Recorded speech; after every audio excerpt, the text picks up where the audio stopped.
সকালে যদি এরকম একটা হেলদি ব্রেকফাস্ট পাওয়া যায় আর কিছুই লাগবে না।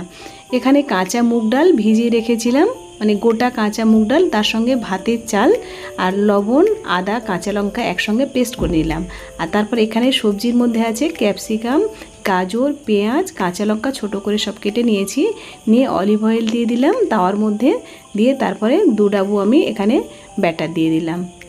দিয়ে এর উপরে আমি দিয়ে দেব টমেটো সস। আপনারা চাইলে টমেটো সসটা অ্যাভয়েড করে যেতে পারেন, আর টেস্টের কথা ভাবলে দিতে পারেন। তার উপরে প্রথমে পেঁয়াজ কুচি দিয়ে দিচ্ছি, গাজর কুচি দিয়ে দিচ্ছি, তারপরে এরকম কাঁচা লঙ্কা, সব রকম সবজি যেমন বলেছিলাম সেগুলো সব অল্প অল্প করে দিয়ে একটু লবণ দিয়ে দিলাম। দিয়ে এভাবে একটু চেপে চেপে দেব, দিয়ে এভাবে একটু লো আঁচে এটা করতে হবে। তারপরে এক পিঠটা উল্টে দেব, ব্যাস এইভাবে হয়ে গেলে নামিয়ে নেবেন। কেমন লেগেছে জানাতে কিন্তু একদমই ভুলবেন না। অনেক ধন্যবাদ।